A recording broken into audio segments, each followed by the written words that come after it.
उसने देखा कि सूरज उसके सामने खड़ा है। सूरज जी, मुझे माफ कर दीजिए, यही मेरी सच्चाई है, लेकिन मैं आपके आगे हाथ जोड़ती हूँ, मुझे छोड़िएगा मत। माँ बाबा ने बड़ी मुश्किल से मेरी शादी की थी। कुमकुम, मैंने तुम्हारा मन देखकर ही तुम्हें पसंद किया था। तुम आज भी मेरे लिए उतनी ही खूबसूरत हो। अपने काले रंग की सच्चाई सामने आने के बाद भी अपने पति के मन में प्यार देखकर कुमकुम का डर मिट गया। तभी सास ननद ने दरवाजा खटखटाया। भाभी, दरवाजा खोलो। बहू, तू ठीक तो है? रोने की आवाज क्यों आ रही है तेरे कमरे से? जी माँ जी, मैं ठीक हूं। मुझे जल्दी से खुद को जादुई दर्पण में देखना होगा। कुमकुम ने आईने में खुद को देखा और आईने का जादू एक बार फिर उसके काले रंग पर चल गया। दिन बीतते गए मगर नित्या को अपनी भाभी का आईने के लिए लगाव देख उसे कुछ शक सा हुआ। तो उसने अपनी माँ से बोला, माँ, भाभी के कमरे में कितना पुराना आईना है, अच्छा थोड़ी लगता है उनके कमरे में नया आईना लगवा दो। कुमकुम बहू, मैं तेरे लिए नया आईना बनवा देती हूँ, तो उस आईने को कमरे से हटा दे। माँ जी, मुझे अपना पुराना आईना ही बहुत प्रिय है, मुझे नया आईना नहीं चाहिए।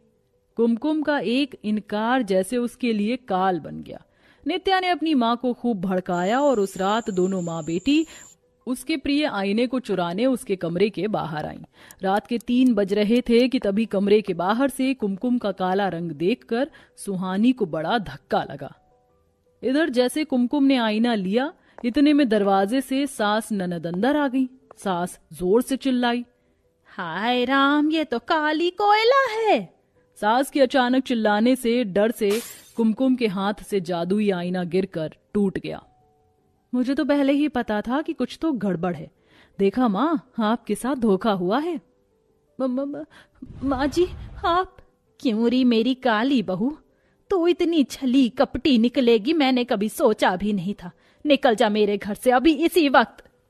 तभी सुहासिनी के सर में बहुत तेज दर्द हुआ और वह जमीन पर गिर गई। डॉक्टर ने सुहासिनी की जांच पड़ताल कर बताया, देखिए, इन्हें फर्स्ट स्टेज का कैंसर है, आपको इनकी देखभाल करनी होगी।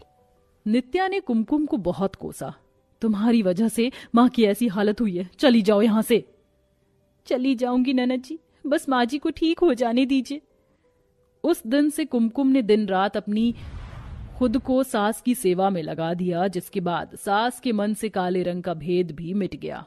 बहू, मुझे माफ कर दे, मैंने तेरा काला रंग देखकर तुझे कितना दुत्कारा, मगर तू तो वो हीरा है जो हर किसी को नहीं मिलता है। आखिर में सुहासिनी ने कुमकुम को उसके काले रंग के साथ बहू के रूप में स्वीकार लिया।